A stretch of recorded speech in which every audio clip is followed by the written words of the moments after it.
चुनावी फायदे के लिए अगर दंगे कराए जा सकते हैं तो इस तरह के आतंकवादी हमले भी मैनिपुलेट कराए जा सकते हैं। अभी तक के आतंकवादी घटनाओं में ये पहली घटना है जिसमें नाम पूछकर किसी को निशाना बनाया गया हो या कलमा ना पढ़ पाने पर किसी को गोली मार दी गई हो। इससे भी ज़्यादा हैरत अंगेज़ बात यह है कि आमतौर पर आतंकी घटनाओं में ज़्यादा से ज़्यादा नुकसान पहुंचाना ही आतंकवादियों का एकमात्र उद्देश्य होता है, लेकिन ये अपने आप में पहली ऐसी घटना है जिसमें पुरुषों को निशाना बनाया गया जबकि महिलाओं को छोड़ दिया गया। भारतीय मीडिया कह रहा है कि आतंकवादियों ने महिलाओं को ये कहकर छोड़ दिया कि जाओ जाकर मोदी को बता देना। कुछ वीडियो क्लिप में महिलाओं को ऐसा कहते हुए सुना भी जा सकता है। ये बात समझ में नहीं आई कि ऐसा करने के लिए महिलाओं को ही क्यों छोड़ा गया। किसी पुरुष से भी ये काम लिया जा सकता था और घटना की जानकारी तो वैसे भी मिल ही जाती। अगर थोड़ी देर के लिए इस बात को मान भी लें तो इसके लिए किसी एक महिला को छोड़ देना भी काफ़ी था, लेकिन आतंकवादियों ने महज किसी एक महिला या पुरुष को छोड़ने के बजाय सारी महिलाओं को छोड़ दिया। आखिर इसके पीछे की मंशा क्या हो सकती है? क्या इसके पीछे देश की जनता के साथ कोई खेल तो नहीं खेला जा रहा है? महिलाओं को क्यों छोड़ दिया? माज़अल्लाह इसका ये मतलब हरगिज़ नहीं है कि उनके बच जाने से पर्सनली मुझे कोई तकलीफ़ हो। ये सवाल इसलिए पूछ रहा हूँ क्योंकि इस देश में सत्ता के लिए कुछ भी किया या कराया जा सकता है। स्क्रीन पर दिखाई दे रही इन तस्वीरों को गौर से देखें और बताएं कि इनका धर्म क्या है। ये वही लोग हैं जिन पर मालेगांव बम ब्लास्ट का केस चल रहा है। इनमें से साध्वी प्रज्ञा सिंह ठाकुर आतंकवाद का मुकदमा फेस करने के साथ साथ बीजेपी से मेंबर ऑफ पार्लियामेंट भी रह चुकी हैं। इसके बरखिलाफ इसी केस में कई मुसलमानों की ज़िंदगियां सिर्फ इसलिए बर्बाद कर दी गई क्योंकि वह मुसलमान थे। देश के साथ हुई इस आतंकवादी घटना से पूरा देश आहत है। इस पर किसी तरह की कोई राजनीति नहीं होनी चाहिए। इसीलिए आवाम के साथ साथ पूरा विपक्ष भी मोदी सरकार के साथ खड़ा है। जिन परिवारों पर यह क़यामत टूटी है उनके साथ हमें भी हमदर्दी है, लेकिन ऐसा नहीं है कि उन परिवारों के साथ इजहार हमदर्दी से ही मामला ख़त्म हो जाता है। सवाल यह है कि यह घटना हुई कैसे। फ़िलहाल गोदी मीडिया जिस तरह इस पूरे वाक़या में हिंदू मुस्लिम का राग अलाप रहा है, इससे कई सवाल खड़े होते हैं।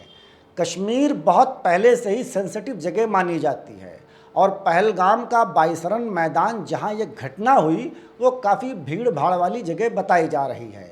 इसके बावजूद वहां सिक्योरिटी के पुख्ता इंतजामात क्यों नहीं थे? कहीं ऐसा तो नहीं कि जानबूझकर सिक्योरिटी को नज़रअंदाज किया गया हो ताकि ये घटना अंजाम दी जा सके? सवाल ये भी बनता है कि लोकल इंटेलिजेंस एजेंसियां क्या कर रही थीं? क्या ये उनका फेलियर नहीं? अगर जानबूझकर सिक्योरिटी में कोताही बरती गई तो इसका जिम्मेदार कौन है? साथ ही इस बात की भी जांच होनी चाहिए कि इस घटनाक्रम का राजनीति से कोई रिश्ता तो नहीं है। भारतीय मीडिया जिस तरह इस घटना को लेकर हिंदू मुस्लिम का खेल खेल रहा है, इससे इस बात को भी बल मिलता है कि ऐसा चुनावी फायदे के लिए भी किया या कराया जा सकता है। पुलवामा हमले पर भी सत्यपाल मलिक ने कई गंभीर आरोप लगाए थे, लेकिन पुलवामा का सच क्या है ये आज तक देश के सामने नहीं आ पाया। चुनावी फायदे के लिए अगर दंगे कराए जा सकते हैं तो इस तरह के आतंकवादी हमले भी मैनिपुलेट कराए जा सकते हैं। डीएसपी देवेंद्र सिंह तो आपको याद ही होगा, अगर नहीं याद है तो गूगल कर लीजिए। जब इन महाशय को जम्मू पुलिस ने भारी हथियार और गोला बारूद के साथ गिरफ्तार किया तो इनके अल्फाज थे, सर आप खेल को बिगाड़ रहे हैं। नेशनल जांच एजेंसी एनआईए ने इनके खिलाफ 3500 पेज की रिपोर्ट तैयार की, लेकिन महज चंद दिनों के बाद ही इन्हें जमानत मिल गई और कोई मुकदमा चलाए बिना ही इन्हें आज़ाद कर दिया गया, जिसके बाद ये मीडिया और ख़बरों से गायब हो गए। सवाल ये भी उठता है कि प्रधानमंत्री नरेंद्र मोदी ने अगर पहलगाम टेरर अटैक के चलते ही सऊदी अरब का दौरा बीच में छोड़ दिया तो पहलगाम हमले में मारे गए लोगों के परिजनों से मिलने क्यों नहीं गए? उन परिजनों से मिलने के बजाय प्रधानमंत्री नरेंद्र मोदी बिहार क्यों चले गए? क्या बिहार का चुनावी दौरा पहलगाम टेरर अटैक में मारे गए लोगों से ज़्यादा अहम था?